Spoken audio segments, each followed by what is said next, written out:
Expelled college students, why are you expelled? I was a resident assistant and I got someone expelled. It is worth noting that this kid was already on probation for constantly throwing parties in his dorm room, lost his scholarship in the first 3 weeks, later kicked out the week after, and had been caught twice in the same week for throwing parties after being told he was on suspension 2. Suspension 2 at my university is where you're soft suspended, basically meaning you are allowed on campus and in the dorms during the weekdays but must return home on weekends. It was likely that this was his time to go.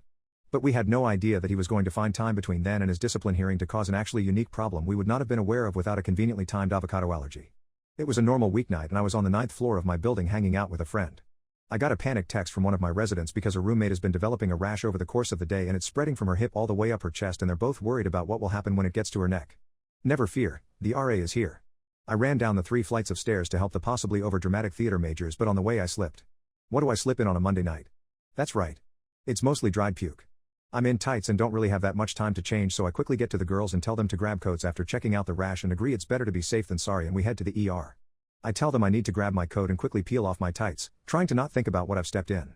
We go through her admission papers and try to see if there was anything out of the ordinary she had interacted with, i.e. food, place, sick person. No food, no weird places. Oh, there was that dude who just showed up in our room and started puking on everything and then took his pants off. What? That Saturday the girl with the rash was out late with her parents to celebrate her brother's birthday. Her roommate left the door unlocked since she'd gotten a text saying she'd forgotten her keys and wouldn't be back until after 1 a.m. At around 12:30 she hears the door open and assumes roommate is home early. Nope. Not long after roommate does get home and texts the girl on the top bunk because someone's in her bed already. Top bunks now believe she is in a low-budget horror movie and start screaming her head off. This only angers and confuses her bunkmate. Intruder sits up quickly and slams his head on bed above him, rolls over, and promptly poops himself. The roommate outside hears the screaming and thuds and rushes into the room to figure out what the hell is going on. They both try to get this random dude out of their room, but he is not having it because this is his room. Imagine Elle Woods and Queen of the Sugar Plum Fairies became interior decorators. This is the dorm room they would have designed. It was not his room.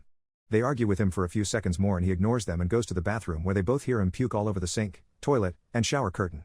Drunk Wonder Boy then comes back out to the room, peels off his pants but not his underwear, and lays down on the futon with his ass facing up so no poop stains on their bright pink futon. I'm not sure how they did it, but they get him to wake up and tell him to go back to his room, and he just sort of agrees this time, tells them his room number, and off to the stairwell he goes. I ask for the guy's room number, not to get him in trouble, but because his RA might want to have a conversation about safe drinking and making sure your friends are always with you. We get the girl admitted because the nurse is actually worried about the rash and anything she might have been exposed to. God knows what was festering in this guy, and they were too embarrassed and never thought anyone would believe them to ask for help cleaning their bathroom. We wait for a few allergy tests to be done and I excuse myself to make a call to his RA. The tests would later reveal she'd developed an avocado allergy that had not previously presented itself and would be totally fine. Hey, have you heard from that guy about something from the weekend? Christ, what now?